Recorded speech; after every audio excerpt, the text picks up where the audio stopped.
millennials just aren't able to save enough money for a home. Well, a year ago we're $400,000, $500,000. Now they're like $600,000 to $800,000 a year later. How does that happen? Fewer young people than ever are going to be able to buy a house in their lifetime, and at the same time homes are getting more expensive every year. But if nobody can afford to buy a house, then how the prices are going rocket high. So the idea of being able to save a 20% down payment is almost unimaginable for new generation in today's conditions. Staying with your family should be the best saving period on your entire life. No mortgage payment, no electricity, no food, and no other fees. You would save money to owning your own home. So staying your family's home, your financial life, it gives you somewhere to live while building up equity in a place that you can one day call your own home. Owning a home with a 30-year mortgage is cheaper out of pocket every month in most cities than renting. So if you can buy your own home, you will be richer now and richer in the future. Thanks for joining today's video. If you have not yet, please subscribe and like the video. Your support is very important to grow this channel. Thanks in advance.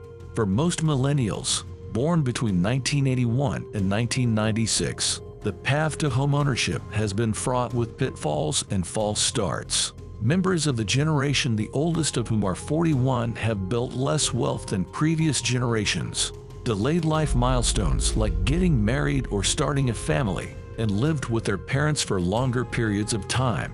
Add it all up, and the homeownership rate among millennials is lagging that of previous generations. Despite their desire to settle down in homes of their own, millennials face a bleak outlook for one big reason. There simply aren't nearly enough homes for the 72.1 million members of their generation. In the decade following the financial crisis, home builders were reluctant to produce more homes, contributing to a now massive housing shortage. Even as the pandemic housing market madness fades, millennials have to contend with a new host of housing headaches: higher borrowing rates, persistent inflation, and rising rents. Home builders, who were finally ramping up construction as profits soared during the pandemic, are pulling back once again as fears of a recession grow, providing little hope for salvation from the housing supply crunch. Millennials have been at a disadvantage since the beginning. Sure, every generation faces struggles as they start out on their own. And yes, millennials are finally bringing in the same kind of income as their parents did. But the slow start to their careers has left millennials in a more precarious financial position than that of baby boomers or Gen X before them. Compared with these generations, millennials have more debt, a lower net worth, and a worse chance of making more than their parents. Those factors, particularly the rise in student debt, have prevented millennials from getting a home. As mentioned at the beginning of the video, housing affordability is at its lowest point in history. But what's the endgame here? If people can't afford a home, then house prices can't go up anymore, right? Answer is simple: no. Forget about the stupid opinions popping up in each YouTube video that housing crash is coming heavier than ever, just for getting more click and creating unnecessary tension for people to whom wants to buy their first home. But there are 3 reasons why it could get a lot worse before it gets better. The first reason is that houses do not need to be affordable for you to buy one. If you think that can't make sense, there is an entire industry working to make it true. You don't save money to buy a house. You save money for a down payment. But is the 20% down payment saving as easy? 20% down payment is almost unimaginable. And again, it goes back to the fact, worse than ever right now, is that food costs are going up, energy costs are going up, rents are skyrocketing so much faster than incomes right now. All of those get in the way of families being able to save for a down payment. A number of state and local institutions also offer what's known as down payment assistance programs to combat this issue. But there is not enough money for those down payment programs. The other problem has been that the programs are not standardized, and it makes it harder for lenders to use them and more reluctant to use them. And it also makes it harder for people to know about them and how they qualify for them.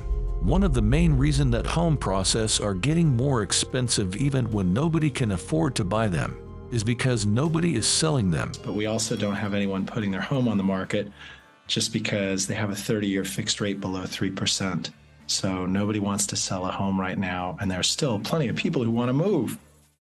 Home sales in America are at their lowest level in a decade, despite population growth. According to data from the National Association of Realtors, 6 million homes were sold in 2021, but now only 4 million homes are selling at an annualized rate. Potential sellers with a home loan don't want to sell because the rental market is even more unaffordable, and if they move into a new home, they will get a new home loan that has a much higher rate than what they are paying currently. And moving new home with higher loan may affect financially, which no middle class can afford in today's economical situation. What about small dollar mortgages? Having smaller mortgages is important because by definition, those are going to be affordable for a family on a more modest income. Another prominent issue is the lack of small dollar mortgages or loans issued for less than $100,000. For first-time homeowners, a lot of these small dollar mortgages are available for affordable, low-cost properties in urban, suburban, or rural communities. Prior to the pandemic, more than a quarter of home sales nationwide were priced below $100,000, yet just 23.2% were purchased using a mortgage, compared to 73.5% of homes priced at or above $100,000, according to the Urban Institute. It is particularly hard for people who are buying smaller houses with smaller mortgages to find a lender and to get that mortgage. And they also surprisingly are more expensive. And the issue has been getting worse.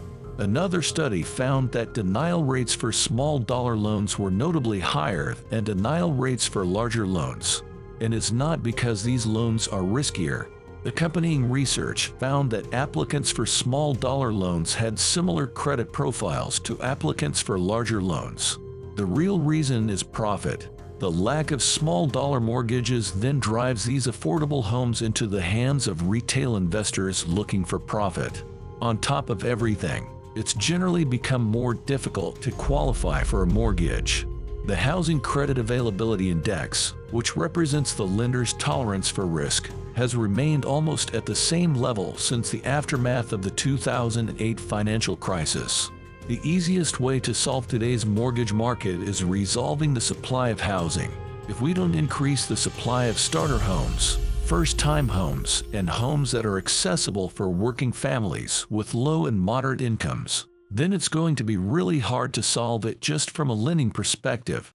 If we have more supply, we also should work on down payment assistance, and we think we're going to need more subsidy there and financial counseling and preparation to help families or new buyers clean up their credit and be well prepared to be able to obtain loans.